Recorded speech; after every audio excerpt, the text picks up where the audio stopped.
Hey guys, welcome to Saturday question and answer right here on Digital Outlook. And guys, we have got some amazing questions that came out from our own community this past week, and some that I think are really well thought out. I'll tell you what, guys, if you want your questions to get answered, you just email them to me at that coaching@thedigitaloutlook.com, the same one we do for signing up for coaching. And if it's just a question and you want me to throw that in there for Saturday question and answer, no problem. You put it in there and I'll tell you what, we'll do our best to get it out. Now, if we don't get it out on the Saturday that you send it in, because we can only choose so many, I will definitely make sure that it's at the top of the list for the next week, all right? So I feel that that's kind of like the best way to go about doing it, so that everyone has an opportunity to get a question answered. So guys, we got some questions here. And I'll tell you what, this one here is kind of an interesting question. It comes from Martin.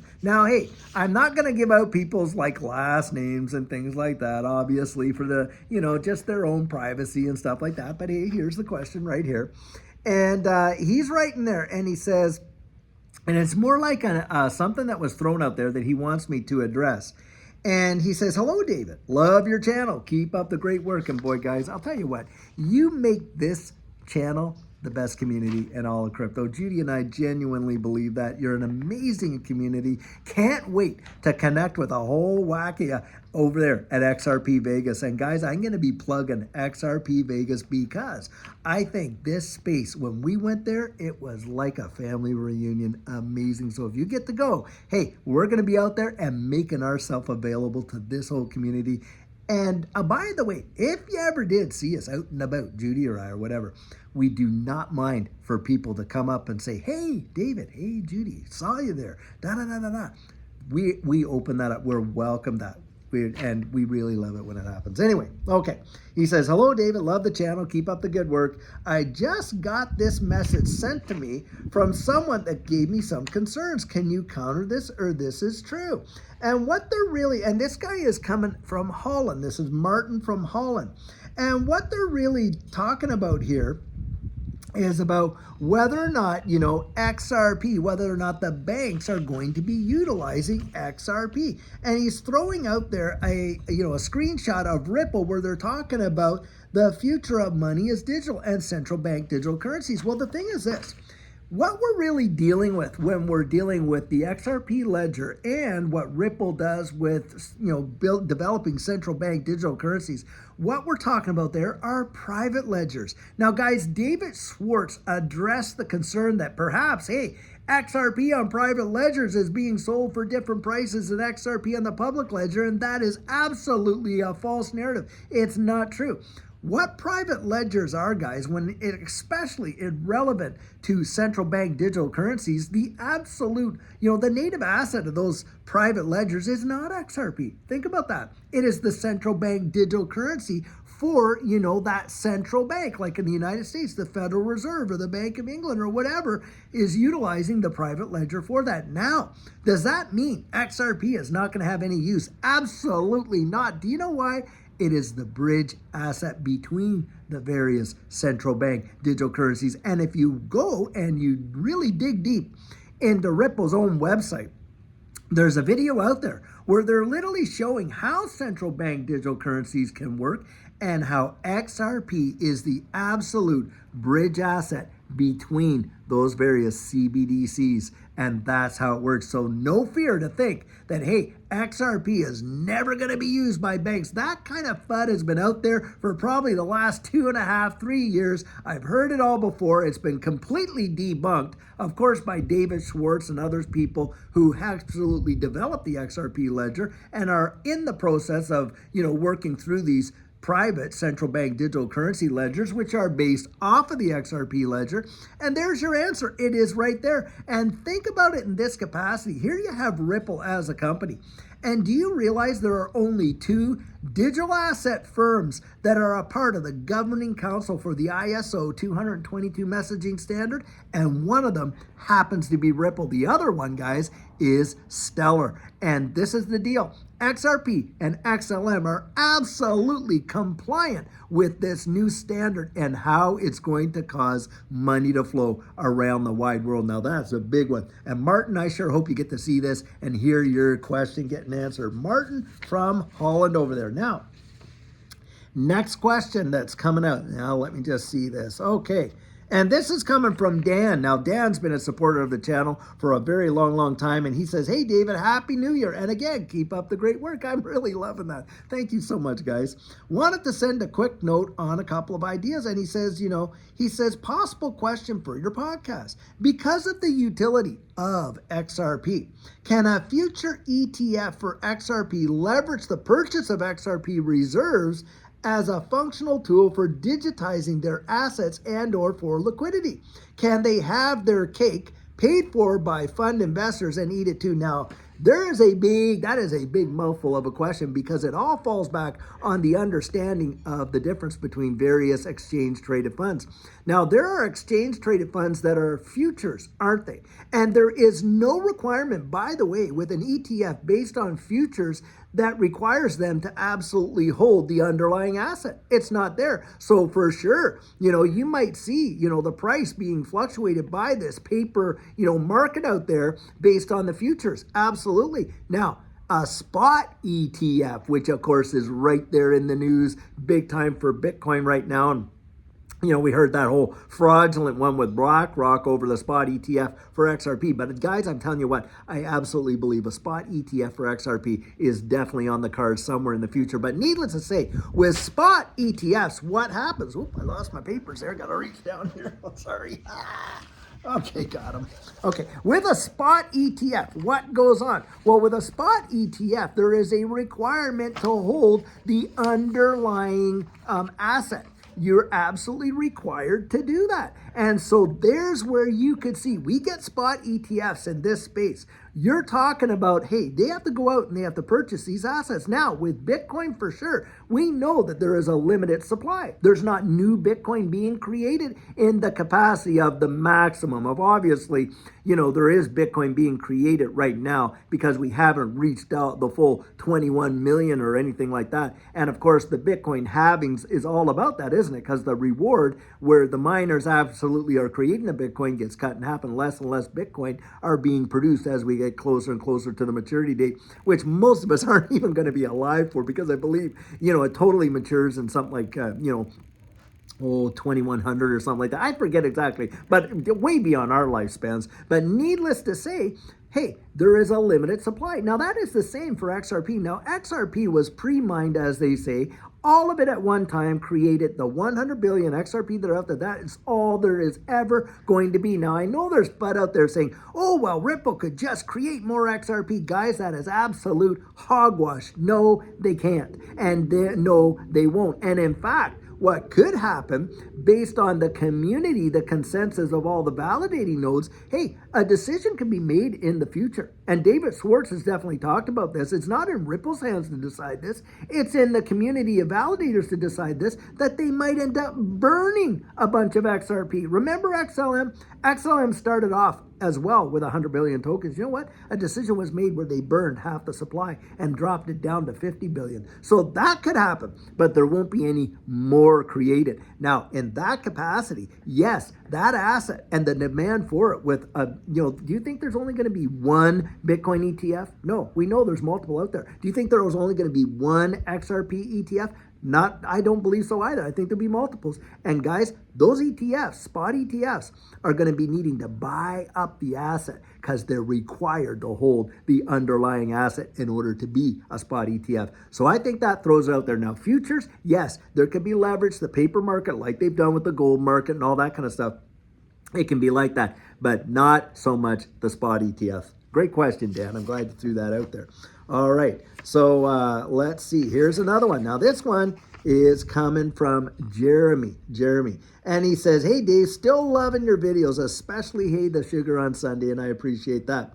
He says, I have a question for you for your Saturday, and I'm sure I'm not alone. Wondering your thoughts on Ledger as a cold wallet obviously there have been some issues. Now he comes out and says Crypto Hulk thinks there's some tracking stuff going on too, but I haven't verified this, he says. And he's asking, hey, I'm considering Caleb and Brown, but he has some concerns. The thing is this, with that whole ledger kind of deal where you can, put out there and you can sign on for their program, right? For them to kind of like shard, your seed phrase somehow in an encrypted way. And then, have a third-party custodian holding on to that in case, hey, you ever lost your seed phrase and all this kind of stuff. And it's a service that they offer out there. Now, the deal is this. A lot of people came out and said, hey, well, obviously there's a back door in there that they have just done with this current upgrade to the firmware. Guys, it's not a back door the way in which you and I would think. But, hey, do they have the ability? Well, they do, but you have got to release certain information like a smart contract off of your own ledger in order for them to do this. And at that point, once you've done that, yes, that seed phrase is sharded. It gets thrown over there to all the custody arrangements, things like that, and you have now acquiesced into this service. But if you have not done that, then it's my thinking, at least at this point, for the research at least that I have done on it, there's no access that they can come in through a back door and do this and that. Now, having said that, we have definitely seen situations now, some of the big time frauds, okay, when it comes to utilizing a ledger is this. There is, of course, wallet poisoning. Now, wallet poisoning, for those who don't know, is when you get these microtransactions sent to your wallet. And the address is very, very similar to one you've utilized before. Very, very similar. And what they're hoping for is that when you do go out there and you send a big transaction, let's say from your ledger to your exchange and things like that, well, the address they're hoping you're going to choose is the one that they poisoned into that wallet because it's so similar to the prior address. And they absolutely know that a lot of people don't go through the whole address, do they? And see that every digit is the same like you're supposed to do. Verifying, they get lazy and they look at the first four or the last five or whatever. And as a result, they go to make a big transaction and they've got into the habit of only looking at the first few or the last few or something like that. And it looks familiar to them and they go out and they send it, not knowing that their wallet address has been poisoned with a very similar address that is not the exact address that they would normally use. And of course they get burned there. Now that is not a hack, as it were. It's more, kind of like a deception that they fall for. Now, another big deal is a lot of people will have gone out and they will have bought a lot of these devices off of secondary markets, right? And so they picked it up on eBay, they bought it on Amazon, and it comes in a nice pretty package, all cellophane wrapped or shrink wrapped or whatever they call it, and all that kind of stuff. Yet that particular wallet has had the software or the firmware inside tampered with. And what will happen is people will wait for, a good while until you have a decent amount on there. Then one day you wake up and boom, it is gone. And that has happened to a lot of folks. And that's why I always recommend do not buy it on Amazon, even though they might have an Amazon store, or do not get it from eBay and all that kind of stuff. You go direct to the vendor themselves. Now, sure, you might have to wait a few extra days to get it, but I'll tell you what, it is well worth the peace of mind that goes with it. I have a client out there, they themselves, a coaching client, that had told me, hey, they received a couple of these things that they bought online like that, and both of them were determined by the software that Ledger provides to be absolutely tampered with. And of course, they're just useless. You can't use them. Your money for purchasing it's gone. But thank goodness they at least validated that so they didn't get their assets on there and get really ripped off. And there was a big article not long ago where a woman had come out and lost a significant amount of her digital assets on her ledger. And she's saying, hey, I didn't do this, I didn't do that, I didn't whatever. Only we came to find out later on she had bought it from, in a secondary market online. And of course, her problem was the hardware was all tampered with. So that's something I'll throw out there. Now, Caleb and Brown. I have been with Caleb and Brown since 2020. And I'll tell you what, these guys, as far as I'm concerned, have been absolutely amazing. If you want to know if I'm confident, do I feel good about them? Yes, I do. Now, when you store your assets with Caleb and Brown, they're using institutional grade custody and cold storage with Fireblocks. Now, I would recommend, rather than, hey, I'm not going to talk about their, all that. I'm just know that from being a client. You really want to ask those questions of Caleb and Brown. And listen, if you're thinking about Caleb and Brown, signing up with them, we do have a link in our most all of our videos that you can use. And that link down there will give you a discount on the percentages. Full disclosure, if you do use the link, they do give us a referral fee, but that'd be the same referral fee you get if you referred it to your brother-in-law. But needless to say, even if you don't do that, but you're interested, phone them up, ask them the questions, throw out the big questions, and they'll come back and answer it. At least that's been my experience. Now, last question here today, and this one comes from Jason. And he says, one of the questions I have, because he's saying out there, can you please take me back to high numbers that XRP was? At $3.84 and $1.96. And he says, my question is, how long did it stay at those prices each time? In days, hours, minutes, weeks, or whatever? Well, guys, it was really actually only just a few weeks. Every time we have seen a massive bull run, and not just for XRP, but for the multiples, when it just goes absolutely parabolic like we've seen them do. They have literally been going up like this, and then all of a sudden, boof, they're just way up there. I'm telling you, at the very, very tip top, you're talking probably hours, right? But to stay up at these higher levels, guys, it literally was days and maybe a couple to 3 weeks, and before we started seeing some big corrections. This is why it's so vitally important for you to get out there and get your strategic plan in place. A lot of people will say, yeah, well, I know what I'm going to do, and I'm going to tell you right now, from personal experience, most people think they're going to do that, and they don't. I personally know, Judy and I personally know people who literally rode it all the way up, became millionaires, get that, and rode it all the way back down. Absolutely, it happens. It definitely happens to people. It happens because they are not mentally nor are they emotionally prepared for what's coming. And I'll tell you, from this perspective, look, I spent upwards towards 25 years. Well, that was in the tax department at various level positions, aggressive tax planning, special enforcement, being a national programs leader, being, taking stints of a team leader and all the stuff that went with that. And I thought my mind was a steel trap, like I say, but nothing prepared us for the emotional roller coaster that we were about to go on. You know what I mean? And the thing is this, you think you're going to do what, this, that, or the other thing. Most people don't do it because their emotions get so tied into it. It is truly mind-bending. Most people, and guys, think about it. How many people do you know lived through a bull run? Now, if you have, and you remember that emotional experience, please put your comments right down there in the comment section to give these guys who have never experienced it a perspective. Because if you were there, what I'm talking about is absolutely true. You think you're going to do one thing, you get, tied in emotionally to it, and you end up doing another, and on and on and on. And it makes a big, big difference. And a lot of people see their dreams coming to pass, and they literally watch them float by because you know what they're doing? They're waiting on some price prediction over here. Someone else's call. You're sitting there thinking, my goodness, it went to $5. Wow, maybe it'll go to 12. Oh my goodness, it went to $12. Wow, maybe it'll go to 22. Oh my goodness, it went to $22. All of a sudden you're thinking, maybe it'll go to 50. And boom, drops like a hammer.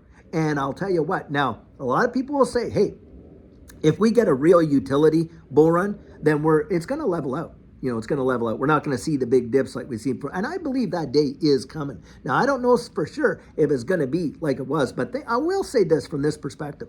On the amounts that Judy and I did not sell, because we did not sell, on the amounts that we did not sell, hey, even today in what would be deemed a bear market, even with the dip that we just had, on a good percentage of those investments, we are up over 1,000%. We were buying Cardano with 3 and 4 cents. Well, hey man, even in the latest little dip that they called the crash, which really was a dip, not a crash, because I've been there for a crash, guys, and listen, 10-15% is not a crash. Needless to say, it hurts, obviously. Well, I'll tell you what, even in that circumstance, Judy and I were still up 1,000% on those original purchases. How can we complain? But we saw numbers that would blow your mind, and they revolutionized our lives. So you got to be prepared. And that's why I say get out there and do your part. And hey, financial coaching is well worth it. Remember, it is not financial advice. It's coaching you. It's getting you mentally prepared. It's assisting you with techniques and skills that you absolutely get disciplined in,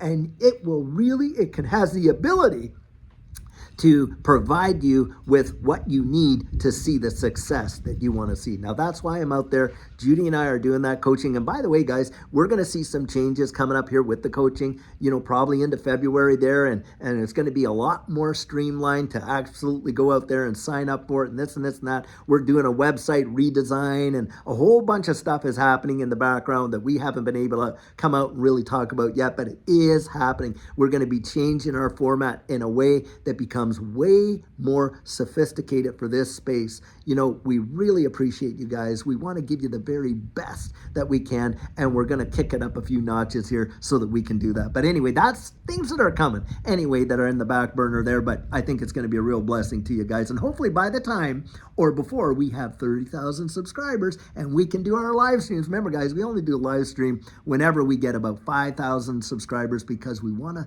celebrate you and the milestones that this community is really helping to build. Guys, you're an amazing group, and I really love these questions. Keep sending them in. It is going to be phenomenal, but I sure hope that you enjoyed it. And tomorrow, remember, we've got our Sugar on Sunday and real nuggets of genuine encouragement, and I sure hope to see you there. But if not, we're going to be back on Monday and really delivering the best content that we can give. So guys, until then, have a fabulous, fabulous weekend and take care.